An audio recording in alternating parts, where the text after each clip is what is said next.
May kasabihan sa entertainment industry na the show must go on. At sa tagal ko na din dyan, sa dami ng nasamahan kong iba't ibang musiko at artist, at hindi ko na rin mabilang na venue na natugtugan, siyempre nakita ko na din halos lahat ng mga eksena sa likod ng stage. And even on stage na hindi lang madalas napapansin ng audience.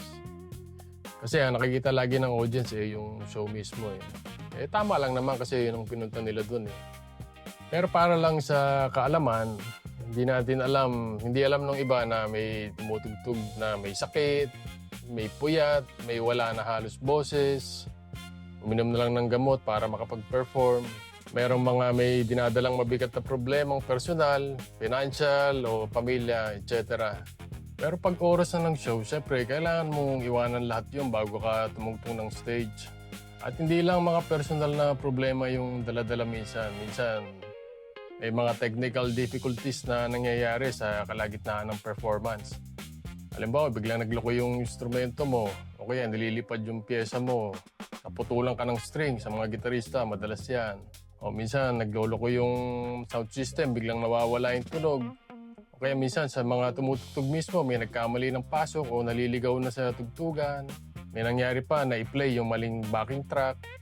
So lahat yan pwedeng mangyari yan. Pero lahat yan, wala kaming choice kundi i-handle mo in real time while carrying on with the show. Tsaka ito pa, minsan siyempre may mga pagkakataon na may emergency. Isang beses may tugtog ako sa musical, yung isa sa mga performers, manganganak yung misis niya nung gabi na yon. Firstborn pa ata yun. Kahit gusto niya man samahan, wala siyang understudy ata that time. Kaya no choice, he has to do the show for that night.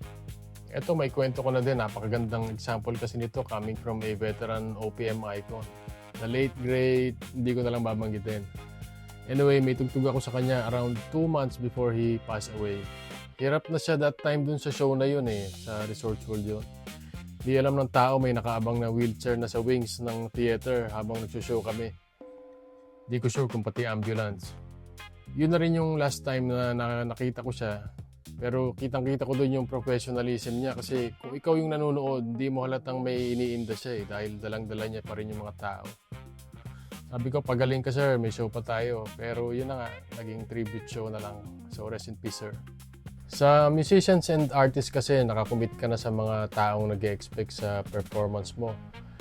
Kaya kahit hindi minsan perfect na situations, pinipilit naming i-deliver hanggat kaya for a good performance sake. Kaya siguro hanggang ngayon, buhay pa rin yung kasabihan na the show must go on. Salamat sa oras nyo.